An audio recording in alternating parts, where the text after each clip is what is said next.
ገና እቲ ዝተረፈኒ $3000 ዓብዪ ጾርዩ ካልእ ኣማራጺ ስለ ዘይነበረኒ። ሰላም ተኸታተልቲ ዩቲዩብ ቻናል ኣሉቃል ትግራይ ከመይ ኢኹም ከመይ ቀኒኹም? ኣነ ሰላም እየ እግዚኣብሔር ይመስገን። ያው ኣብቲ ዝሓለፈ ኣብ ክፋል 25 25 እና 26 ብሓደ ሓቢረ ከንብበን ሓሲበ ነይርና ግን ኣጋጣሚ የተሳኽዐለይ ተቆሪፅንና እና ኣነ ከዓ ችግር የብሉ ምትሓፀረ እውን ኩሉ እስካብ መጨረሻ ይርእዩለይ ተዘይኮይኑ ለፀገም የብሉ ኢለ ያው ክፋል 26 ተገዲደ ዝኣተ ኩሉ ቃንዛ ዝትብል ሒዘልኩም ቀሪበኒ ይኹና ያው እናቀረበት እያ ደጊመናይ ዝተወሰነ ክፋላት እዩ እናተረፋንበ ያው እናተዛዘመት እያ ደጊመናይ ኩልኹም ምትብባዕኹም ኣይፈለየኒ ኩራት ኣሕዋተይ ብላይክ ብሸር ብሳብስክራይብ እውን ጀምርዎ እና ላው ከብለኩም ክፋል 26 ተገዲደ ዝኣተኽዎ ቐንዛ እቲ ካብቲ ኣሰጋራይ ዝመፀኒ ናይ $6000 ክፍሊት ንደቂቓ እኳ ክሓስብ ጊዜ ኣይሃወንን። ግን ከዓ እቲ ጊዜ ይውሕዝ ስለ ዝነበረ ተቓላጢፈ ክንቀሳቐስ ነበረኒ።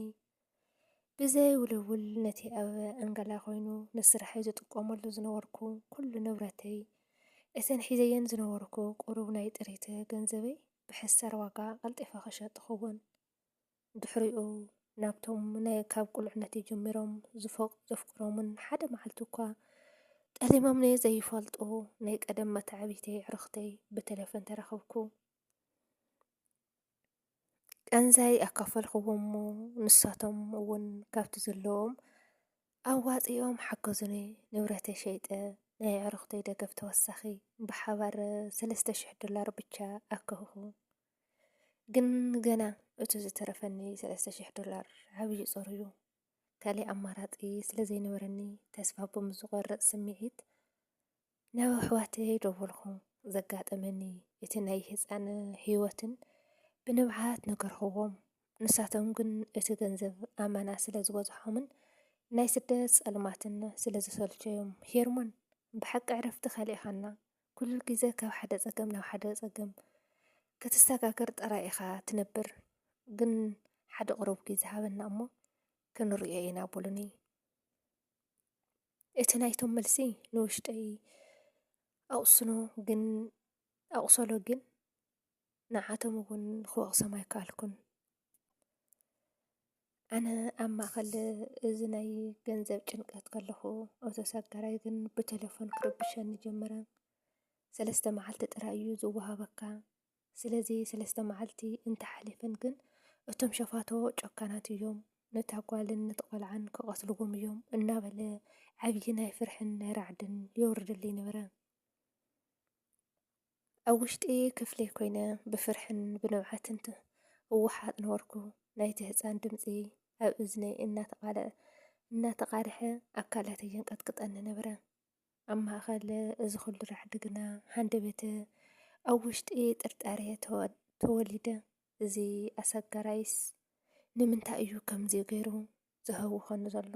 እቲ ዝገደደ ሰብ ባዕሉ ምስቶም ሸፋቶ ተሻሪኹ ንዓይ እዚ $6000 ንምዝማት ዝገበርዎ ምስጢራዊ ውዴት ዶ ይኸውን ዝብል ሕቶ ንኣእምሮይ ሰፈነ።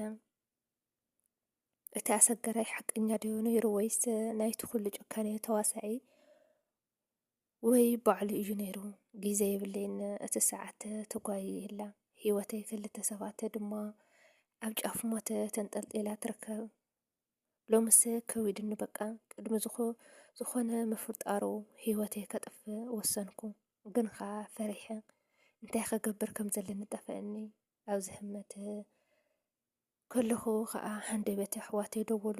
ኩሉ እቲ ዝሓተትኽዎም ገንዘብ ከም ዝሰደዱለይ ድማ ነገሩኒ። ተንበርኪኸ ንኣምላኸ የመስገንኩ። ተስፋ ረኺበ ገንዘብ ተቐቢለ ነቲ ኣሰጋራይ ደው ኢለ ገንዘብ ከም ዘዳልኽዎን ግን ክኸፍሎ እንተኾይነ ቀድሚኡ ብቴሌፎን ክራኸበኒ ነገርክዎ። ምስ ረኸብክዋ ከዓ ሓደ ድሓን ኢና ክስካብ ሕጂ ብሂወት ኣለና በለትኒ። ብድሕሪኡ እዚ ቴሌፎን ይሕድጎም ዓፀይዋ። ኣነ ከዓ እቲ ገንዘብ ሰደድክሎም። ተቐቢሎንካ ከም ዝተበገሰን ድሕሪ 2 መዓልቲ ኣንገላ ክትኣቱ ምዃና ነገሩኒ። ብኽፋሉ ተስፋ ረኺበ ክረጋጋእ ጀመርኩ። ኣብቲ ንብረት የብላ ገለ ዘይብላ ጸባብ ገዝዓ ከመይ ኢለ እየ ኣብዚ ክቕበሎም በልኩ። ድሮ ቴሌፎን ደዊሎም ከዓ ክቕበላ ከም ዘለኒ ነገሩኒ። ተቓላጠይፈ ከዓ ኸድኹ። ምስ ረአየትኒ ንብዓት ስዒርዋ ምንም ክትናገር ኣይከኣለትን ክትበከ ጀመረት። ዝትብል ነይራና መበል 27 ክፋልኻ ኣብ ምንታይ ሄርሞን ወሲድዋ ዶ ይኾን ናብታ ጸባብ ገዛ እትይዋ ዶ ይኸውን ወይስ ኣብ ምንታይ እዩ ኣቕሚጥዎም እንታይ ኮን ክቕልዎም እዩ ተቐቢልዎም ዶ እቲ ህፃን ከተቐቢልዎ ዶ ኣይተቐበለይ ያው ኩሉ ነገር ኣብ ክፋል 27 ከቕርባ እየና ከሽከዓ ሽሑኻ ሰሰናይ ንኣኻቶም ሰናይ ቀንያት